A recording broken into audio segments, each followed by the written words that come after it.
Nous avons créé des universités dans notre pays. Mais jusqu'aujourd'hui, il n'y a pas une seule revue de référence. Le CNRS existe depuis 1960.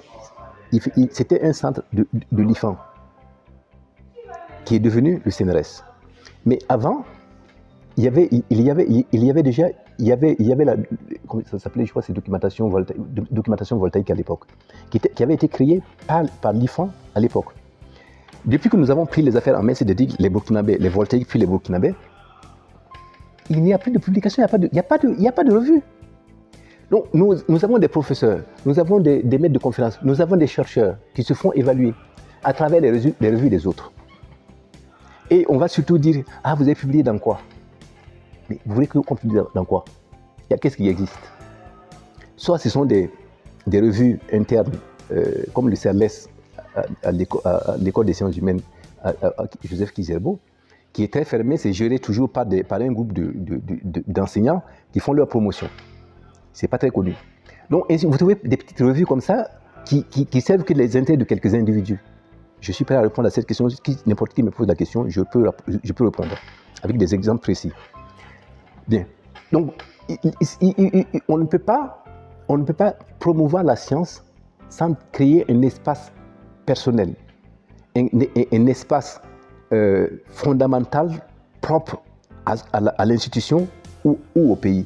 Aux États-Unis, on a Science. C'est la plus grande revue américaine. Moi, je fais partie de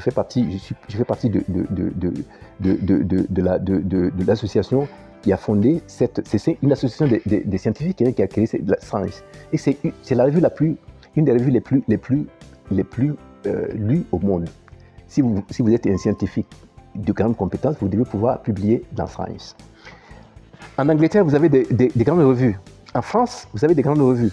La recherche, par exemple, c'est une des revues les plus connues en France. Vous allez en Inde, il y a des revues propres aux universités indiennes. La recherche, un aspect très important, la recherche, c'est une affaire de secret. Or, quand vous n'avez pas une revue nationale, vous allez publier chez les autres, vous n'avez plus de secret. Vous n'avez plus de secret. Quand les grands scientifiques d'Europe publient, ils vont publier dans ces revues. Là, parfois, ce sont des questions très sensibles. Donc, on ne peut pas les publier n'importe où. C'est évalué par des gens, voilà, parce que ce sont des sujets très importants, très sensibles. Donc, on va les publier dans des revues qui sont bien contrôlées. Nous, notre recherche n'est pas contrôlée.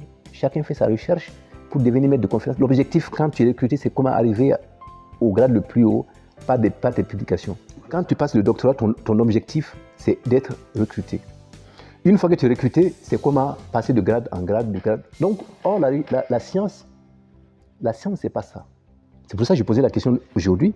Si on demandait aux chercheurs pourquoi vous faites la science, est-ce que vous savez pourquoi vous faites ce que vous êtes en train de faire? Juste qu'il y a beaucoup qui ne sauront pas répondre. Ils sont sociologues parce qu'ils ont passé une thèse en sociologie. Ils travaillent sur des sujets, parce que bon, c'est parfois des sujets qui sont porteurs, parce que ça rapporte des financements. Oui, c'est toujours pas. Nos projets ne sont jamais loin du financement. Beaucoup de gens vont travailler sur les questions de la métallurgie, parce que ça rapporte. Ce sont des sujets qui se vendent bien. Il y en a qui vont travailler sur la démographie, parce que ce sont des sujets qui rapportent bien. Il y en a qui vont travailler sur le sida. Donc, nos thématiques de recherche sont des thématiques qui sont guidées par la volonté de ceux qui financent. Oui, c'est pas loin. Hein? Publication et financement, c'est souvent lié. Parce que ça veut dire que vous produisez, vous offrez à ceux qui l'attendent la matière première dont ils ont besoin. Et vous faites un rapport que vous leur donnez. Et eux, ils vont le prendre.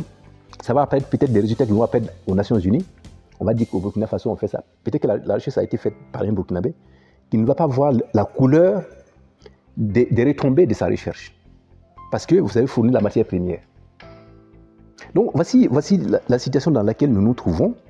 Et ce n'est pas que la faute des chercheurs, c'est la faute de l'élite, de notre élite. On va accuser les politiciens. Mais il n'y a pas que les politiciens. Il y a aussi les chercheurs. Puisque vous avez un directeur de l'INSS qui existe.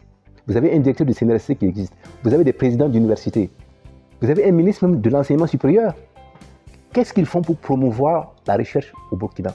Qu'est-ce qu'ils font pour que cette recherche-là produise quelque chose? Moi, je ne vois pas comment. Pourtant, ce sont des professeurs d'université. Pour être ministre, il faut que tu sois professeur. Sinon, on va pas te... Vous voyez, les grades non sont... Vous voyez, moi, quand je suis au Burkina, j'ai honte. On va te dire docteur un tel, professeur un tel, ce sont les titres. Le chercheur, ce n'est pas les titres. Vous allez dans les pays comme la France, comme les États-Unis, comme l'Angleterre, ils ne se définissent pas par le titre. On va dire, ah, vous connaissez ce chercheur, il a publié un livre sur tel sujet. Qui ne sont souvent pas les sujets de leur recherche, hein, mais ce sont les sujets de la société qu'il faut explorer.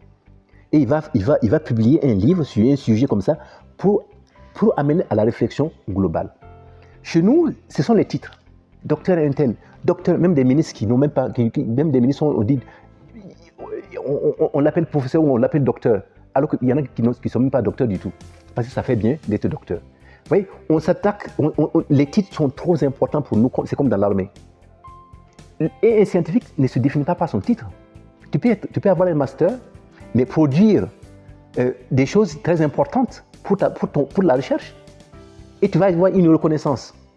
Yacouba Sawadogo a eu le prix alternatif de l'environnement. Il n'est pas docteur, il n'est pas professeur.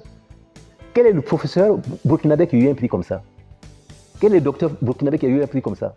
Je n'en connais pas. Donc, pour le monde international, ce n'est pas le grade, ce n'est pas le titre qui fait la production. Comment je dis, à Oslo, quand on te donne un prix, ce n'est pas parce que tu es docteur. C'est parce que tu as produit. Donc, il faut que nous nous mettons, ce n'est pas le titre qui fait le chercheur. Oui, ça c'est encore l'esprit du colonisé. On s'attache au titre. Et ceux-là qui ont produit les titres, quand vous appelez un professeur en France, vous appelez quelqu'un, vous lui dites professeur, il va vous dire arrêtez avec ça. Aux États-Unis, vous faites la même chose, on va vous dire la même chose. Et nous, ce sont les titres. Ce qu'on produit, on ne sait pas. Il faut d'abord qu'on connaisse ce que tu as produit. On a plein de professeurs qui n'ont pas leur nom sur un seul livre. Ailleurs, c'est impossible. Tu ne peux pas être professeur si tu n'as pas ton nom sur un livre, même si c'est un livre collectif. Comment on peut faire ça? Voilà, je ne suis pas là pour critiquer quoi que ce soit, mais c'est la vérité. Et je pense que nous devons être humbles. Le chercheur doit être humble.